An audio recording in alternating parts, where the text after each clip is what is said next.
Hello, and thank you for joining us for this encore presentation of one of Viking's most special itineraries. Our friends at Cruise Travel Outlet look forward to building the trip of your dreams. And at Viking, we look forward to welcoming you on board. Enjoy the show. Hello, everyone, and thank you for joining Traveling Virtually with Viking. Before we get started, I would like to give a special thank you to our travel advisors who invited you to attend this presentation today. Additionally, please note that our virtual chat and question box is open, so type those questions in as we go. We'll answer them during and after the presentation. And now, I'd like to introduce Richard Sims, Viking's Director of National Accounts. Richard has over 25 years of industry experience working with various cruise lines throughout his career and joined Viking just earlier this year. Please welcome Richard as we discover Alaska. Richard? Hey, Michael. Well, good day, everyone. Thank you for joining us as we journey virtually to Alaska, one of my favorite destinations.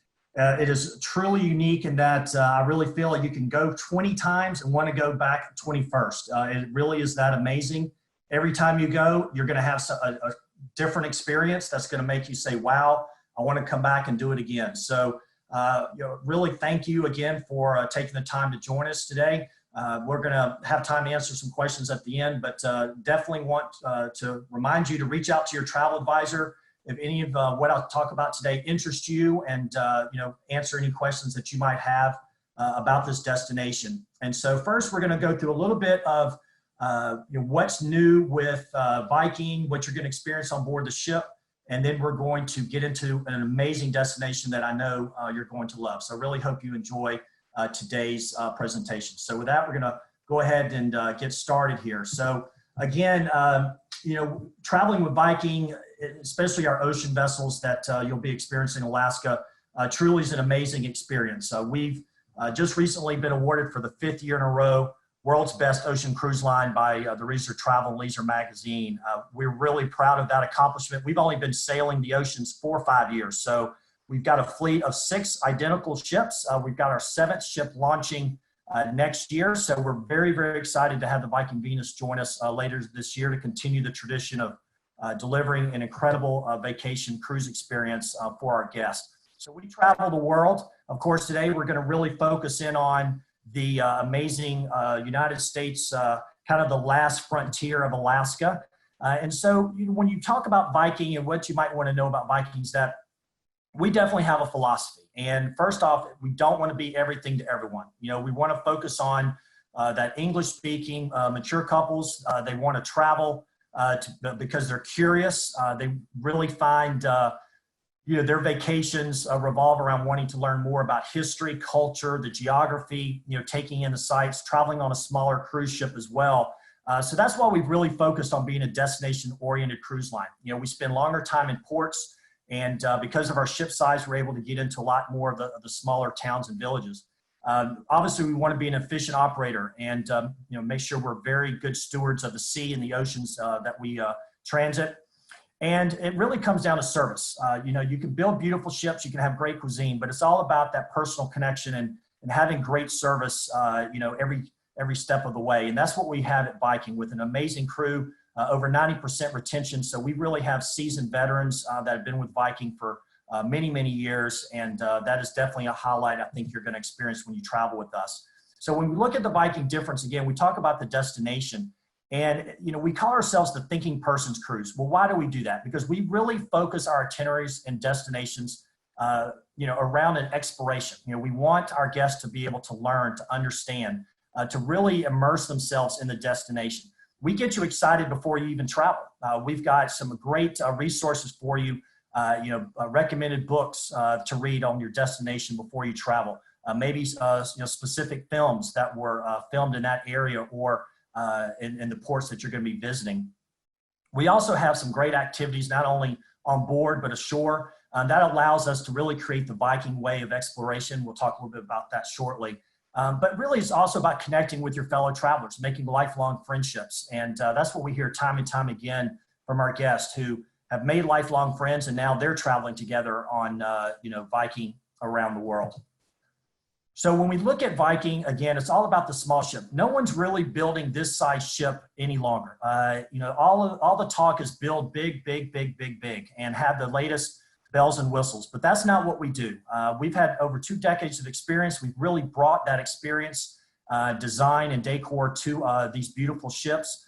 As I mentioned earlier, they're all sister ships. We really focus on, with that smaller ship, medium ship, feel that we're able to get into unique ports of call, dock right in the heart of these ports that we're going to. We only travel with 930 guests, so it's absolutely perfect, again, for those who want that experience that's, really no one else out there is offering. All veranda staterooms and above in those categories, so really spacious ship. And again, I talked about the prime berths there that we're going to have with the size of that ship.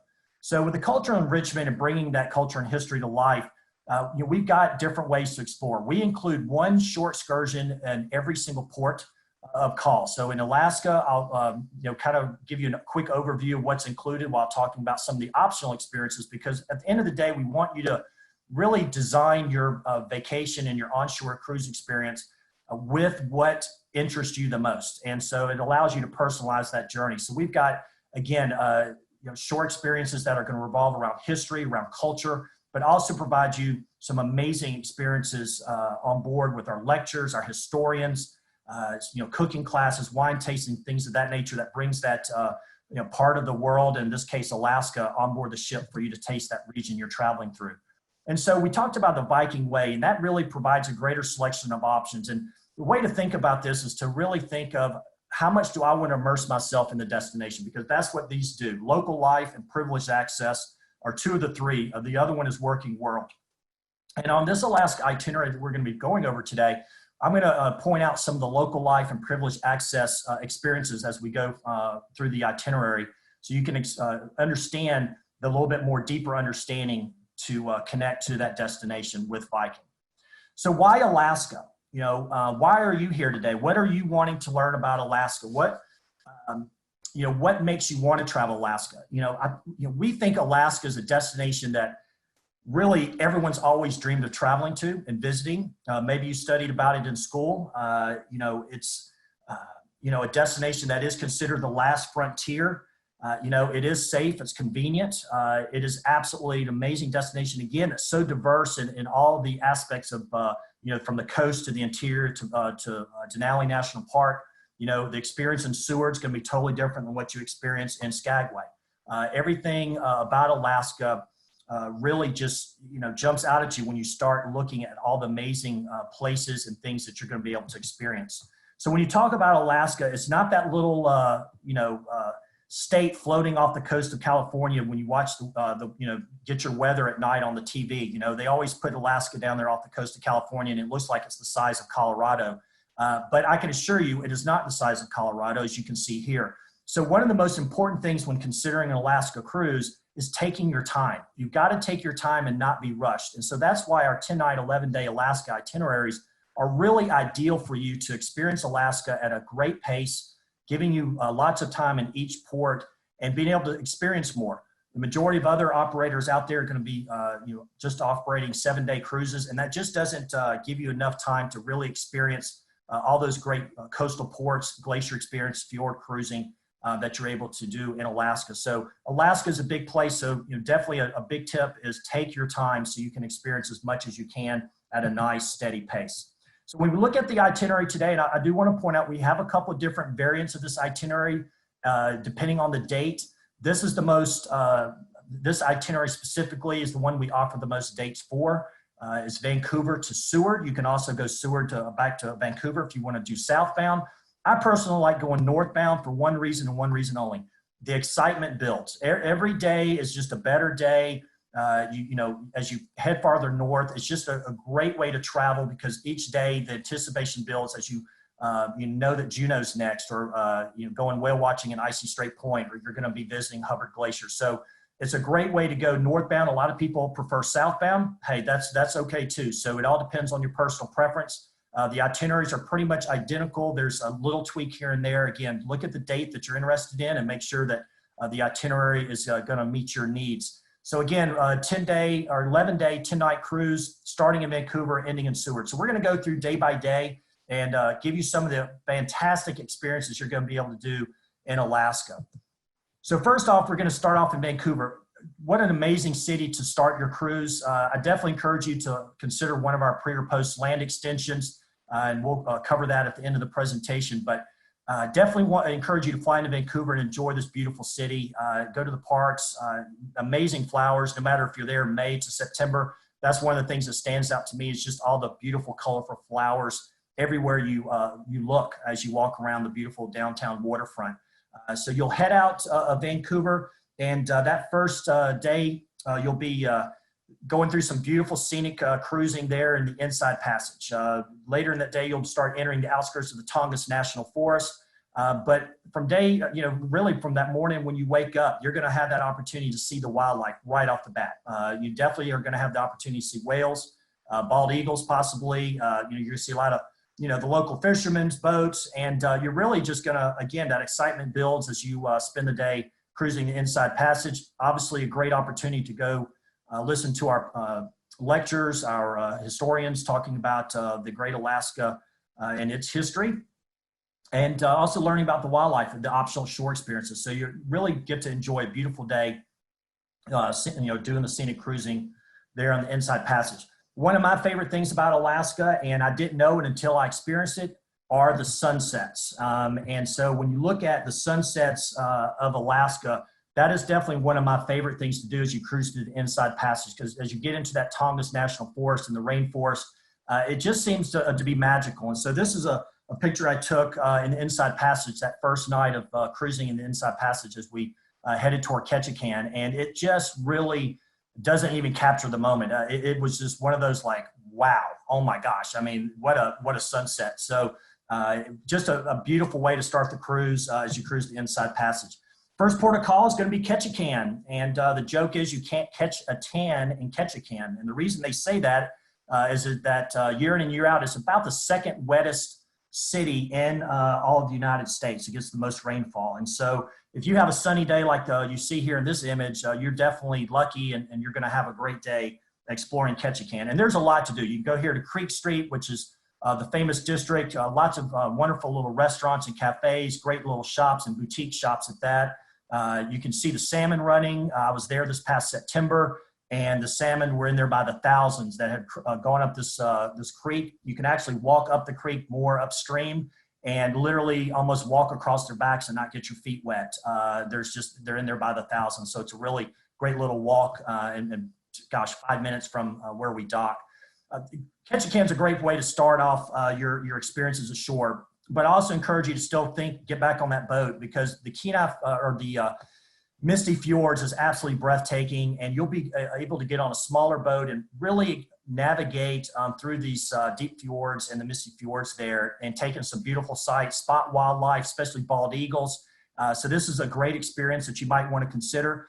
The included experience in Ketchikan is that we take you out to one of the totem parks, and you learn about the totem poles. It's Potluck Totem Park, and we'll do some other Ketchikan highlights as well, but really going out to the totem poles and understanding the history of the Tlingits, the native Alaskans who were there well before the arrival of the first white settlers. So great included experience, but again, you'll have time because of that longer port stay to go out and do Misty Fjords, or go out and even bear watch. We've got a couple of different bear watching experiences. And one, you can get in a float plane, fly to a specific area on one of the islands, do a short hike in, and there's a viewing platform there. Or you can go by motor coach to an area and you get on a viewing platform. That's safe, of course, and look for bears there at that overlook in that little raised area, because it's right over a creek river area that is kind of a great spot for the bears to go in and catch salmon. So depending on the salmon and when the salmon are running, when you're there, will depend on obviously on how many bears might be visible there on that experience. But really some great experiences again in Ketchikan. It's a great town. Obviously it's your first stop going north, so don't spend all your money. So you've got other shopping opportunities down the road. But everything in Ketchikan's right there by the port, like you're going to find with all these Alaskan ports. So really easy to navigate, and again, great first place to visit as you head north on your cruise. One of the privileged access, or actually we've got a regular experience out there as well, but we've got a privileged access experience to Saxman Native Village. And I love Saxman Native Village. The natives here are phenomenal. The Native Alaskans, they really do a great job of explaining the Tlingit history and their culture. You're going to be able to interact with them and really, again, get a behind the scenes experience. They'll take you to their clan house where they will don their colorful coats, and that each tell its own stories. You can see there they've got one that's a bear, and I believe there's a crow, not a crow, blackbird that that they hold in high esteem. And so you've got the opportunity to see dances. I always joke, if you don't want to dance, do not sit up front. Because you sure are going to be pulled up to dance. And if you don't want to do that, don't sit up front. But you're also going to go to the carving shed. And this is what I really enjoyed, because you're going to be hearing the stories about these totem poles and what they mean, and the hierarchy of how they are developed and designed and carved. And so going out to the carving shed is just a great way to experience it and watch the native carvers teach the new apprentices their tools of the trade. And it's just a great experience going out to Saxman Native Village. And again, that's one of our privileged access experiences. So as you get into Sitka, Sitka, there's so many great things to do in Sitka. Great fishing. So if you really want to go fishing, this is probably, out of all the ports other than Seward, the premier place to go deep sea fishing for salmon. You can do some, river creek fishing here as well for trout. I believe there's a fly fishing experience as well. But here in Sitka, this is really where you see the Russian influence. This was kind of the headquarter outpost, so to speak, of the Russian territory. So you see a lot of Russian architecture as you go around the town. We've got a great, included experience here. If you want to, get on that, it's, definitely a panoramic view of Sitka and the surrounding areas. We've got, I believe, a stop at one of the nature parks with walking trails that go to different areas that have totem poles. Again, where you get that interpretation of the stories there that the Native Alaskans are carved into that that wood. But we also really, I can't encourage you enough, if you really want to experience wildlife, is really going on the whale and wildlife type excursions. We've got a couple of different versions of this and what it includes. But if you go out and do one of these and travel through these fjords, it's really a prime area for the humpback whales in the summertime to come in and flash those tails and try to get that perfect picture. Lots and lots of sea otters abound, bald eagles. You're traveling in these little straits and narrows around islands that are heavily dense, rainforest. So there's bald eagles everywhere you look. This particular day we had some great whales that were putting on some show. We didn't have any that did a full breach, but we had a lot of these action like this. And it's just great being out in the water and seeing these majestic animals and just how big they are. And it really is amazing. Some of these excursions also go to the Bear the Fortress experience, where they have bears that they rehab, but they're not able to turn loose into the wild. And so this is something that we really enjoyed. Very interpretive type experience, and being able to learn about them. And you can feed them. You buy, for nominal fee, they'll give you some. Actually, no, they just handed them to us. I think now that I remember, different food for them. And so they'll stand there and kind of just look at you, and kind of give you this look. And that's a picture I took of the bear, like saying, throw it to me, throw it to me. Kind of reminded me of Mardi Gras. But we, really enjoyed, the Fortress of the Bear, and again, listening to how they're rehabbing these bears and the great work that they're doing. So that's something that you might also want to consider there in Sitka.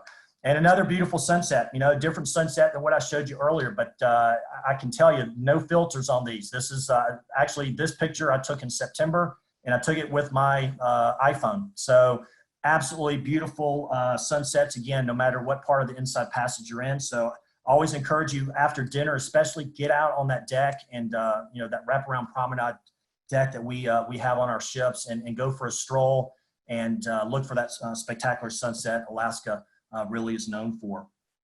Juneau is capital of Alaska, just an absolutely great city. This is probably going to be the toughest decision you have to make on your cruise. And that is because there's so many amazing shore experiences here that you can choose from that, even though we spend a lot of time here, full day and into the early evening, you cannot still do it all. So the included experience, we go out, do a tour of the city. We go to the newly renovated Alaska State Museum that's there. We take you out to Tongass National Forest and go for a walk there. There's a rainforest garden out there that's very popular. But really, it's also about getting on the optional experiences and going to Mendenhall Glacier, which you see here, and seeing this amazing glacier. It's I believe about 13 miles long now. There's a beautiful waterfall that you can't really see in this picture that's off to the right. It's an easy little walk down. So a lot of our shore experiences that you can choose from are going to be Mendenhall Glacier and something else. So it could be a helicopter up to the glacier. It could be going whale watching. It could be going on a hike, whatever the case may be. So we've got lots of varieties there with Mendenhall Glacier. So great experience. About a 15-minute ride outside of Juneau and where the ship docks. But really, this is where I always have to sign up for the whale watching. There's nothing like getting out in Auk Bay where you'll board your sightseeing vessel, going out to the Favorite Channel is what it's called, and the whales are just in here by the numbers. Last year we actually saw some orcas. Unfortunately, didn't get a very good picture of the orcas, but great whale watching here in Juneau. And so any of the whale watching experiences we have are going to be winners. You can go on smaller research vessels that hold only 12, 14 people, to the larger boats that could hold up to 100. So definitely a few different choices for you. But really, again, it's all about going to experience nature at its finest. I don't know if you've ever heard of bubble net feeding, but it's very rare, I'm told, by the different guides that I've gone on these excursions with to see it. But a couple of years ago when I was on this experience, they were bubble net feeding. And this is a picture I took. You can see on the right, one of the humpbacks literally coming out of the water. So bubble net feeding is the whales locate their food source, krill, etc., and they start swimming in a circle very rapidly. And it basically makes a bubble net around the food, which forces the food up to the surface of the water. And then 1, 2, 3 whales then swim up between the ones that are circling. And as you can see here, one comes halfway out of the water. So amazing to watch. This particular pod of whales, we're doing it over and over and over again, probably a good 4 or 5 times. So very neat experience. Here's another one that I took this past September of them bubble net feeding. And, it was a good, I'd probably say 8 to 10 whales. And in the background, you can see one of those smaller sightseeing vessels. And that's really what kind of the research and different experience whale watching that you can go on if you want to go on a smaller vessel. And then these 2 whales, one of the other times I was there was just putting on a show for us, just diving deep, bringing that fluke tail up, just absolutely beautiful scenery as you can see. Look at the mountains back behind you.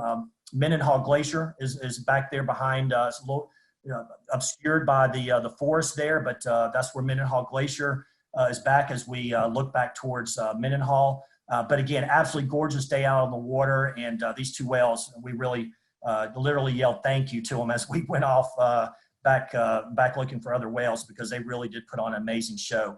And you're also going to see bald eagles and stellar sea lions as well. So again, great whale watching in Juneau. Between Juneau and Sitka, I'd probably definitely say Juneau over Sitka. We have Icy Strait Point coming up here soon, and I'll talk a little bit about that. And one of the other things I would definitely want to point out is a lot of our guests love to go dog sledding. And so they'll take a helicopter up to Mendenhall Glacier on top of the glacier and go dog sledding. And it is a one-of-a-kind experience and unforgettable experience at that. So again, we've got everything, fishing in Juneau as well, to whale watching, to Mendenhall Glacier, to even dog sledding or taking a helicopter up to the glacier and going ice trekking. So a lot of great things to do in Juneau, like I mentioned. And then I'll leave you. This is the final sunset picture, I promise. This is a picture I took outside of Juneau and Inside Passage last September, again, with my cell phone, so no filter. So I love that orange and blue sky and spectacular sunset. And I can tell you, everybody was, had their cameras and was over on the, I believe we were on the starboard side of the ship taking pictures of the sunset. It caught everybody's attention. It was absolutely gorgeous. So the next port of call is Skagway, one of my favorite cities. Really amazing history here in Skagway. That's what I love about it. Definitely encourage you to wake up early. And let me go back, Juneau as well. You definitely want to wake up in the morning, get out on your veranda or one of our public areas with those floor to ceiling windows and just enjoy the sail into Juneau and going down the Gastineau Channel and entering Juneau. Absolutely beautiful. Same thing here in Skagway. You'll sail down the Chilkat Inlet, and at the very head of that Chilkat Inlet is the most northwestern city in the Inside Passage, and that's Skagway, Alaska. And it's kind of its twin sister city farther south is Haines. And so you can do short experiences in either Skagway or Haines. But the thing about Skagway, it's all about the famous White Pass and Yukon Route Railroad. Just an amazing experience here. Skagway's a population of 1,100, a little over 1,000, and it really feels like you're stepping back in time. This was the jumping off point to the great gold rush, the Yukon gold rush of 1898. So you're going to find wooden boardwalks, false storefronts, really stepping back in time. And so we've got a great overview of the city, tour included. You'll hear a lot of great tales from the gold rush. You'll go out to the famous cemetery and see where Soapy Smith is buried, kind of the hero of Skagway back in its day. You'll travel by motor coach up the Chilkat Trail, but of course on the highway, and you'll have some breathtaking views. You'll actually go to the Canadian border. So it's a great scenic experience that we include there in Skagway. But easy town to walk around. Again, it's rich in history. And the thing I love about Skagway really is about the White Pass and Yukon Route Railroad and its history. This is the steam locomotive, or the snowblower number one. This is a famous snowblower, steam snowblower that cleared the tracks as much as 30 feet. Snow drifts could be covering the tracks at any specific time. But the White Pass Yukon Route Railroad, it's been designated an International Historic Civil Engineering Landmark. I believe that was done back in the early 1990s. And it's really an honor for them because only 36 other engineering marvels in the world are included. The Statue of Liberty being one, Eiffel Tower being one of the others. But it's really an amazing feat of what was accomplished with all the obstacles that they overcame in designing this. It's a narrow gauge railway because it's literally built on the edge of a cliff, and you're going to be given some amazing scenery. And I definitely encourage you, if you love trains, this is one of the most scenic railways in the world with spectacular views. And definitely encourage you to definitely take the White Pass and Yukon Route Railroad. It's an absolutely amazing experience. Once again, we've got a couple of different options that you can take that are included with it, or you can just do the White Pass and come back down into town straight away. But again, absolutely beautiful experience. I highly recommend it. However, we still have some great outdoor activities that you can partake of as well. We've got some canoeing opportunities over in Haines. You can go kayaking on Chilkoot Lake, which I've done and is absolutely beautiful and breathtaking.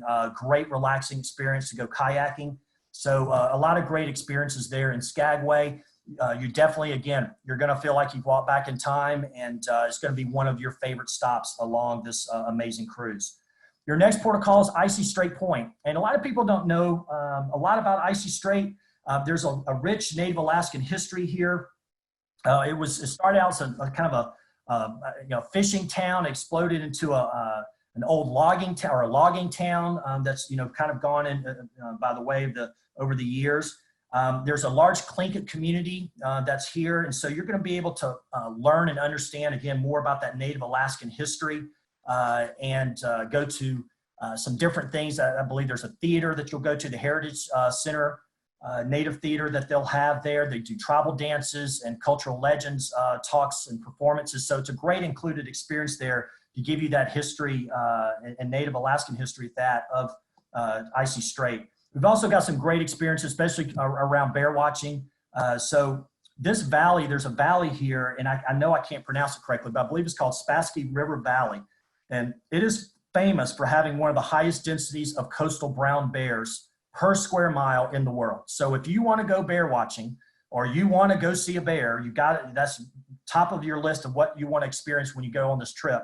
Definitely want to consider going on that particular experience. So it's this Spassky River Valley Wildlife and Bear Search is what it's called. And so definitely encourage you to take that. Obviously, you've got that bear watching opportunity back in Ketchikan as well.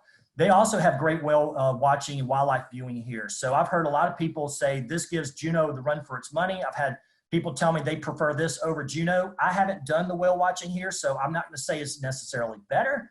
But, you know, again, if you love whales and you want to just get back out on a boat and see the whales, another great opportunity to, see whales in a completely different setting, obviously, with the mountains that are surrounding Icy Strait compared to what was around Juneau or even in Ketchikan, or in Sitka, sorry. And so, again, opportunities to see those whales. Hopefully you'll be able to take that shot. I did not take this picture. I wish I did. Every time I've seen this particular thing happen, I did not have my camera with me, or by the time I got the camera up, I took a picture of an amazing splash. And I know you did not want to see pictures of splashes today. So we thought we'd give you the real thing that happens all the time that people can experience when they're traveling. And I'll tell you this, I've seen more of this happening while I'm on the cruise, cruising in the inside passage than I have on actual whale watching experiences. So I'm going to give you another tip. Always face the window and look outside. Whenever you're in a restaurant on our ships, if you're in the public areas, please do not sit with your back to the window, because you never know when that whale is going to make an appearance, because moments like this literally happen in seconds. And you definitely want to be looking out that window. So that's another key little tip I wanted to point out to you. You think it sounds pretty straightforward, but I can assure you, when you cruise, you watch and see how many people have their backs to the window and they're missing the incredible things right outside the ship's window. So again, great whale watching here. Kayaking also, if you, again, want to do a little bit more of an outdoor activity, we have some amazing two-seater kayak experiences around Icy Strait that also will present opportunities to see wildlife as well. And then the next day is, the glacier day. You are going to experience Yakutat Bay and the famous Hubbard Glacier. And there's several different glaciers, tidewater glaciers in Alaska that you can experience. And this is the Wow Glacier. A lot of people talk about Glacier Bay National Park. Marjorie Glacier there is only about 1.5 miles wide. This one is almost 7 miles wide. The face of it above the water is over 300 feet high. So you're talking about a mammoth wall of ice here with Hubbard Glacier. And so as you sail in, you're going to be sailing in Yakutat Bay. Definitely have your binoculars out. There's bear sighting opportunities there on either side of the ship as you sail in Yakutat Bay. I saw some myself, so you definitely want to be on the lookout for that. But this is Yakutat Bay, where it ends into Disenchantment Bay, which was named after a Spanish explorer who was looking for a passage for the Northwest Passage and literally ran into this wall of ice that's known as Hubbard Glacier today. And it's steadily, still advancing. It's definitely an advancing, glacier. It does close in a lot of the tributary fjords, depending on the year. And, it's definitely pushing, that ice and debris down from where it starts, which is the St. Elias Mountains. And so this glacier is 76 miles long. Again, starts in the St. Elias Mountains, 600 feet tall. But again, only 350 feet, I believe, is actually above the waterline. So because you're going to be on a Viking ship, you're going to be looking up at the ice wall. That is how tall it is. And it is unbelievable. That's why we kind of consider this the best glacier experience in all of Alaska, because it is a wow type experience. It starts in the Wrangell, or it ends in the Wrangell St. Elias. It starts up in Mount Logan, which is the second tallest mountain, I should say, in North America, next to Mount McKinley. Interestingly, this snow, this ice that you see here at the end, scientists feel that, and they, with their scientific research, say that the originally fell as snow, of course, and this snow fell over 500 years ago. And this is what you see now. It's literally taken 500 years from that when the snow fell in the mountains to come all the way down to where it is now, calving out into the water. So, this glacier is absolutely amazing. It's about 2,000 feet thick, even in some of its, in some places. So absolutely incredible. You can see the different colors and how it's, coming down and grinding against the mountains and in some areas down there at the bottom, you can see it's a little bit blacker. That's where it's actually grinding and is pulverized against specific parts of the mountain and turn that into literally powder. So let me ask you a question. So why is the glacier ice blue? So when you see this picture, and if you've seen pictures of glacier, why do you think the glacier is blue? And believe it or not, it's actually better. The colors come out a little bit even more on overcast days than they do in sunny days. But why do you think that is? Well, it's because the ice is so dense that the glacier absorbs all the colors essentially of the spectrum except blue. It reflects blue. So that's why we see blue and nothing else. And so the longer the path the light travels through the ice, because it's so dense, the more blue it appears. So really, that's one of the highlights for me, is always just looking for those deep shades of blue. It's really an indescribable blue, absolutely gorgeous. And again, Hubbard Glacier is a wow day, a wow experience, and it's one that you'll never forget. So definitely a day that I know you're gonna come back with lots and lots of memories from. Next port of call, Valdez. If you notice, we're in port literally every single day after that first day inside passage. So you're gonna, again, be able to experience Alaska, a nice steady pace, and experience more than those other guests traveling on the other lines that are doing just those quick 7-day cruises. And so Valdez is a really a charming town. Obviously, the Exxon Valdez oil spill really brought this probably into the forefront of the public. But it's really still, it's a beautiful setting. It's a deep fjord there in Prince William Sound. We've got a great included experience that, really is more of a walking town, a walking experience, and just experiencing it on your own, although we've got, some guides there and things. But, they've got a wonderful museum. There's a couple of different museums for that matter. But really, there's other things to do too. And, you've got to be able to get out and see the incredible countryside. You maybe take a boat cruise out to Columbia Glacier. Look at that. It's, gorgeous. And that was a day I'll never forget. Just absolutely beautiful, mountains reflecting off the water. The water was literally, as calm as a pond, and just an absolutely spectacular day. And, going up to, Columbia Glacier, making your way to the Columbia Glacier is really, the highlight of the experience before, returning. But there's also a privileged access experience here that you can go on. And this is talks about the devastating Good Friday earthquake of 1964. And so you'll hear firsthand accounts, behind the scenes, firsthand accounts and meeting those that lived through this. This was a earthquake that was over 9.2 on the Richter scale.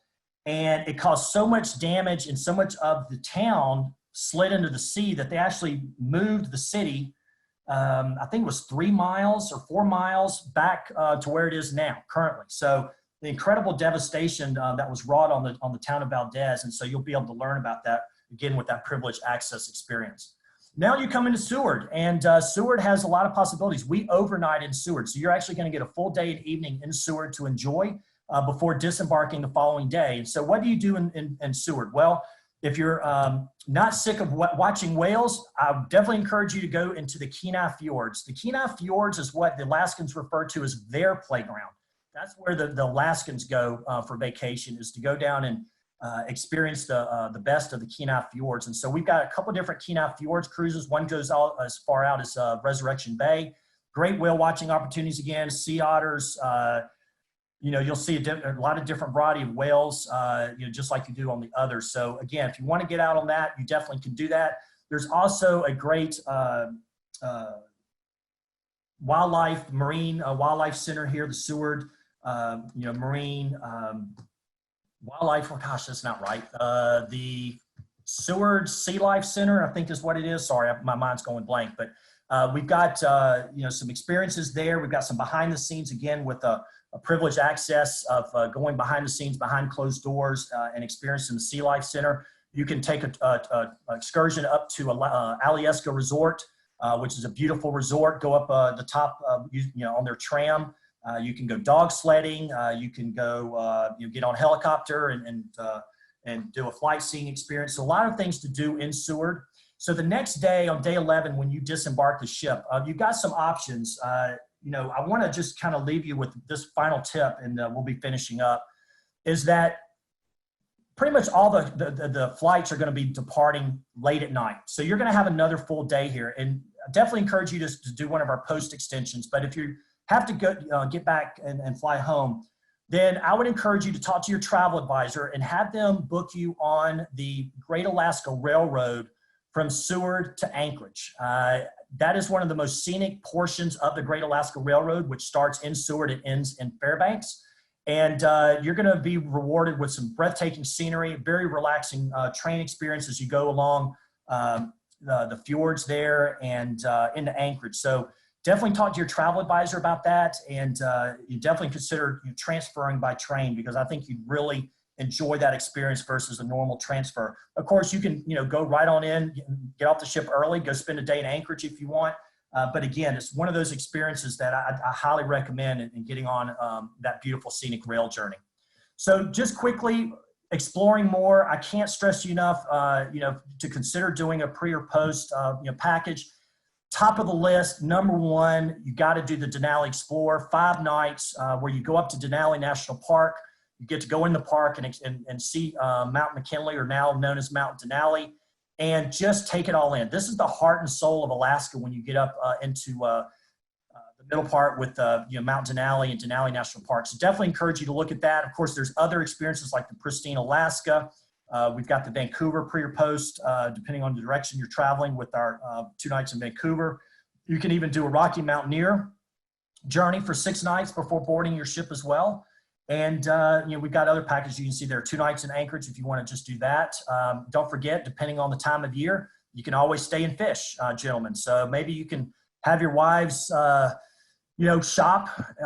Tell them you can go shop to your heart's content, and you're going to fish for salmon all day. So that'd be a pretty good trade-off. So you can definitely do that there in the Kenai Peninsula or there just right outside of Anchorage. So I'm going to spend literally 2 minutes on our ship because I've gone way too long. I hope all of you have stayed with me on this beautiful destination. So again, our ships are all identical, 930 guests. We have a beautiful wraparound promenade deck to get out and stretch your legs, all veranda and suite staterooms, so no inside, no ocean view.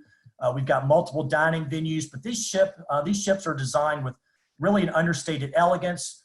Very well appointed public rooms, library, music and entertainment, there in the evening. Of course, our lovely art and history lectures that we do. But it's all about relaxing and just comfort. And it's a picture of the atrium area on our vessels. And again, just a beautiful ship, easy to navigate. Again, only 930 guests. Again, these ships are just not being built in today's world with this ship size. So we definitely feel like this is the way to travel. We've got a beautiful indoor pool that has a retractable dome roof. Got a wonderful infinity pool in the aft stern of the vessel as well, looking out. Again, imagine traveling through the inside passage with that view.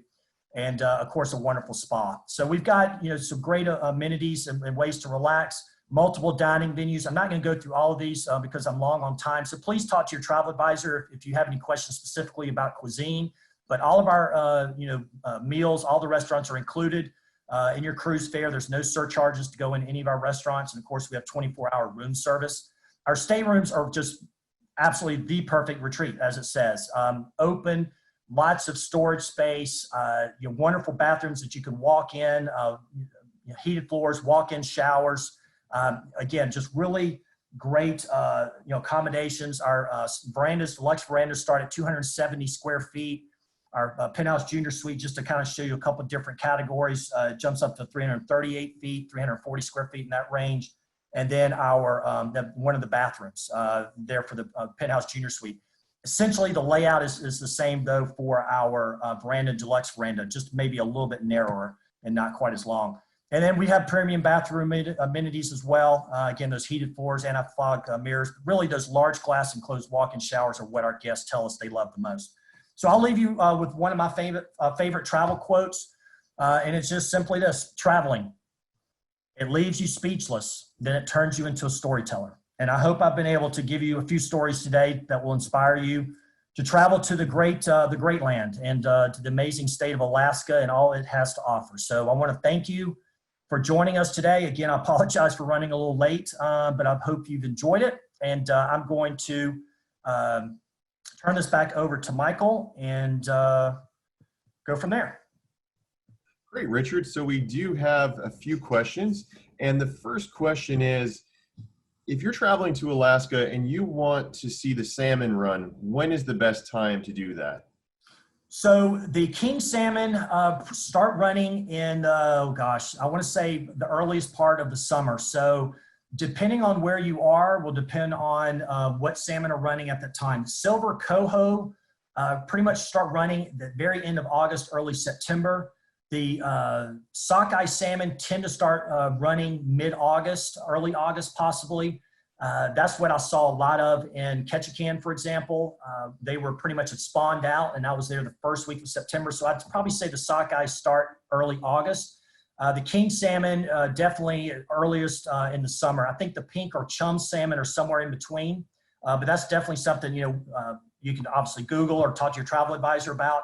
But that's a great question because, especially if you want to bear watch, you definitely want to time it to where you know that one of the salmon are running and you'll be able to maximize your viewing. Perfect. And then the next question is, for those guests that are considering both directions, Vancouver to Seward or Seward to Vancouver, what would you recommend?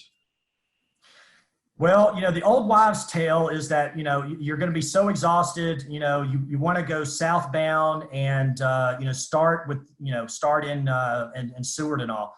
The problem with that is we do a 10-day itinerary, and the first day you're going to be in Valdez. So you're not going to, have a day at sea to relax and all that. Obviously, we want you to go in early. But as I mentioned earlier, I love the northbound. I just feel like that sense of excitement as it builds, as you're going north and finishing in Anchorage. And again, hopefully you're going to be able to go and do our land extension and go to Denali, especially if you add Denali on. That is the way to go, in my opinion, because again, northbound, everything builds, and then you finish your vacation the last day, 2 days in Denali National Park. I can't think of a better place to end a vacation than Denali. So I think that would be a great way to do it, go northbound. Great. And then just from listening to your presentation, you seem to be biased towards whale watching in Juneau. Is there, is that the best place to watch whales, or in your? Yeah, I mean, look, I apologize for all the whale pictures I threw in there. That I'm kind of proud of those. Look, I'm born and raised in Alabama. Never seen a whale before in my life, until I went to Alaska. And I don't know, there's something about, just seeing the whales. I just love being out on the water, to be quite honest with you. I love the history aspect as well. So that's why I definitely, like in Ketchikan, would focus more of my native Alaskan opportunities to learn about the Tlingits in Ketchikan. So then when I'm in Juneau or Icy Strait or even in the Kenai fjords, I can focus on the wildlife. I think Alaska, the special moments you create in Alaska, yes, you're going to meet some locals and have some immersive experiences, but to me, it's all about the wildlife. I just think, as I mentioned earlier, you can go 20 times and want to go a 21st. Why is that? Well, I say that because every time you go, you're going to experience the wildlife completely different than the time before. And the surprise, you just never know what's around the corner. You never know what you're going to see when you look out the window when you're in Alaska and cruising, because like I said, I've seen more whales doing a full breach out of the water from the ship as we're cruising than I have on an actual whale watching. So it's that's just something that I love. It's just a personal preference. But again, there's such a variety of experiences in every port of call that, if that's not your thing, do it at least once. Please do it at least once, and then focus on the history aspect. Great. And then one last question. One of our guests is considering traveling to Alaska in May. What is the weather like during May? So May, definitely cooler temperatures. You'll have a little bit more definite darkness at night because it's early in the season. I've traveled every month in Alaska, May through September. And so I had just an incredible experience in May as I did in just this past cruise when I went the first week of September. But I've done it literally every single month. I saw just as many whales in May. A lot of people say, oh, well, the whales aren't up there in May.